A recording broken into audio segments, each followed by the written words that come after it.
I want you to listen to this. It's really awesome.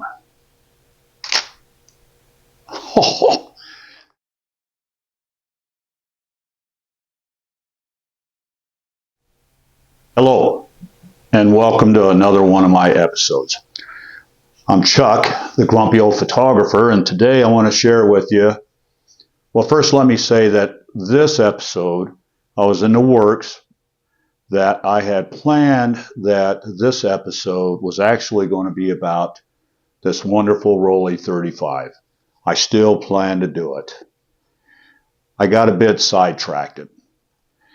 And that is because the first work day after the Memorial Day weekend, when I was at work, I had a box arriving there, and it was given to me from a former manager where I had worked at. And in the box, you might say, new old film gear. And that's what I'm going to talk to you about. So as I do some talking, I want to share the photographs that I had taken with it last week. I had developed it in Caffenol Delta Standard and scanned it in, so all the photographs that you see are have not been post-edited. It was just scanned in as JPEG, and I'm going to share that with you during my presentation. This is it. This is a camera that was sent to me. It's the Minolta X700. So let's take a few moments and I'll read you some things. This is from camerawiki.org. The Minolta X700 was first manufactured in 1981. The Minolta X700 is a single lens reflex camera. It has manual, aperture priority, and programmed automatic exposure mode when used with the MD lens. The MC can be used in the aperture priority and manual modes. An immediate commercial success for Minolta, it was awarded the ESA Camera of the Year Award in 1981 and was continually produced up until 1999, well into the autofocus era. The camera is the last manual focus camera body Minolta produced. First got it, I did perform what you might say as a operator preventive maintenance. I went into cleanup mode where I cleaned it. It was actually a very clean camera when I got it. But I decided to go a step further, fundamentally open it up, break it down, that type thing on an operator level. And blew it out with the rocket blasters, wiped it down. These cameras at the time, this particular camera especially, had a lot of plastic parts in it. So that was a bit of concern that I had. Having said that, the only thing that I had to do was replace the battery. Just so happens that I had, in this case, Duracell N1s, or 1.3N I should say, and replaced it with this 3-volt battery.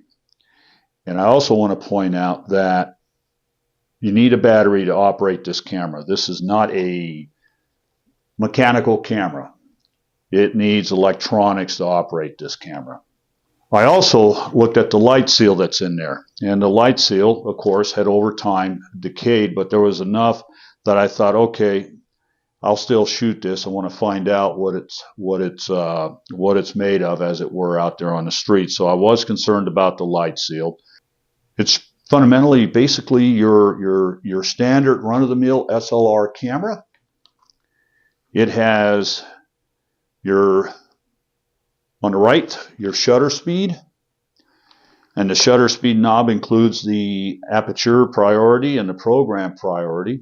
In the center of your shutter speed knob is the shutter release and the on-off switch there as well. You have your film advance. I want you to listen to this. It's really awesome. That's on the right side of the camera. On the left side of the camera is your exposure value meter or knob, your ASA you set on there, and your film rewind once you're done, at which point you would press this button down here on the base, press it down in order to start rewinding. Here's where you put your battery. In addition to that, you have your standard 1/4" 20 tripod mount. I got this lens, which is the Minolta MD 50mm 1.7. It does have the range from infinity all the way up to 1.5 feet. The f-stop's 1.7 to f/22. In addition to that, what I got was this, with this camera body and lens, I got this Bash & Loam Bushnell automatic zoom 4.5, 90mm to 230mm.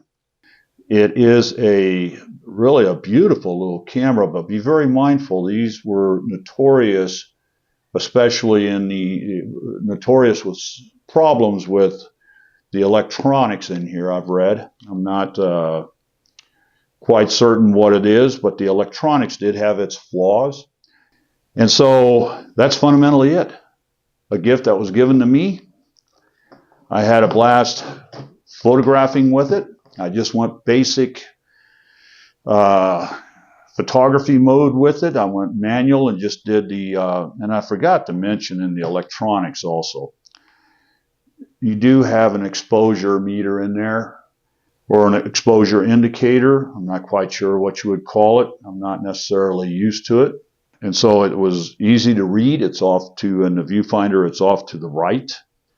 I hope you enjoyed this presentation. I want to say thank you for those who have subscribed recently. And until next time, we'll catch you later.